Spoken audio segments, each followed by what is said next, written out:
So there they are, in custody, making their way through the airport. Lindsay Shiver and her two alleged co-conspirators, her lover and the alleged hitman that they allegedly solicited for the murder of her husband. Unreal. Like, to be in that position down in the Bahamas, instead of being in the Bahamas with your husband and your children and your $1 million vacation home, flying down on your private jet. How do you go from that life, right? Your college sweetheart, all of that. How do you go from that life to where she is now, you know? An alleged fling with some 28-year-old local at Grabber's Bar. Like, of all the places she's hanging, Grabber's Bar. I mean, it might be kind of fun, but, like, should a mother of three be hanging out at Grabber's? Wow. Take a look. This is from the divorce filings. You get a better idea of what the allegation is here by Robert Shiver. The plaintiff, which is Robert Shiver, the husband, also shows that he's entitled to a divorce from the defendant, Lindsay, based upon her adulterous conduct. So I guess it all begins there, right? I mean, I don't know. Is that a symptom or is that the cause? I don't know. Again, I need some help. We all need help. Joining us tonight from Los Angeles, forensic psychiatrist, body language expert, columnist of Inside the Criminal Mind and the Front Page Detectives, Dr. Carole Lieberman. All right. To me, it's about this contrast, like this incredible life that together it looked like they were enjoying and they were building. So how do you go from there to where she is now, walking through the airport, in custody, tomorrow, getting fitted for a monitoring device, not allowed to leave the Bahamas? Dr. Carole Lieberman, I'll begin with you. Well, it isn't really that complicated. You know, it's not what people want to hear or what they think, you know, should be the case. But they met, Lindsay and Robert met when they were at college. And she was, as it's been said, he was the captain of the football team, and she was a cheerleader, and she had won some pageants and so on, beauty pageants. And so they were, you know, sort of perfectly matched in a way. And then he went on to be in the pros briefly, and then he was cut. And so then he went into insurance. Now, and they had 3 children. And they've been married for 13 years. So after 13 years, you know, and they, of course, were going down to the Bahamas and so on. She had time there alone. And she met this young barman, and he, you know, seemed much more appealing. I mean, it's a big contrast. You know, this is sort of not what she signed up for. A big contrast from the captain of the football team to an insurance guy. I mean, you saw him talking at that meeting. And I think she wanted something a little more exciting.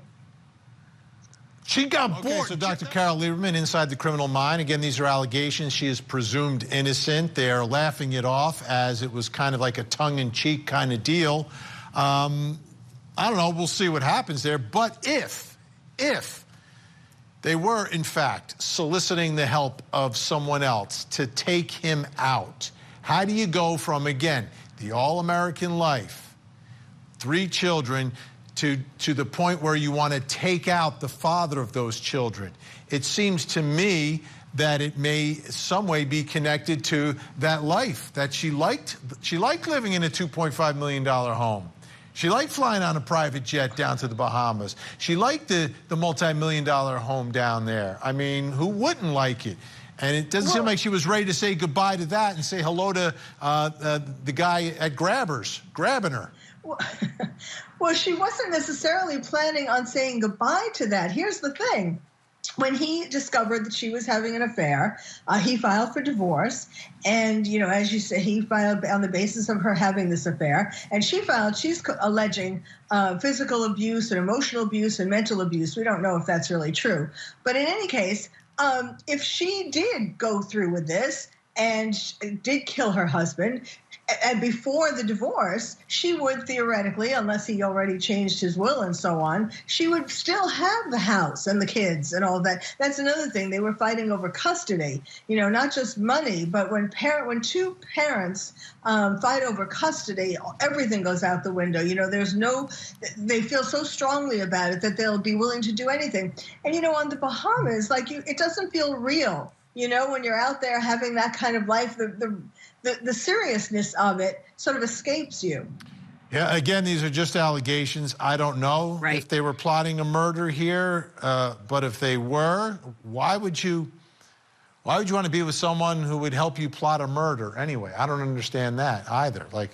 Is there something to that, Dr. Carole Lieberman? Why would you want to be with someone who would be, from either side, right? Either the man, right, from the Bahamas, why would you want to be with a woman who's willing to kill a man that she was just with? How does that dynamic work? Because he feels that's because I'm so lovable, I'm so attractive, that she's willing to kill her husband to be with me. That's easy for him to convince himself of. But, this really isn't that unusual. A lot of times when women Wait a minute. This isn't unusual. This has got to be unusual. Well, this kind of a story, this is, obviously very dramatic in the Bahamas, and they were very rich and all that. But I mean, in terms of just regular life, not necessarily super rich people, but just people. A lot of times when women get into their late 30s and into their 40s, and they start feeling as though they're not being treated by their husband. I'm not saying he abused her in any way, but they don't feel that oomph, that feeling that the man is just so wildly attracted to you. It's that they want to feel that again. They want to feel like the man is, and yes, in his Instagram and all that, he did make it seem like he was still madly attracted to her. But, it's a sexual attraction. When sexual attraction gets into the picture, logic flies out the window. I don't know. All right. Great job tonight. Thank you so much for the insight, Dr. Carole Lieberman. Of course, we'll see you again really soon.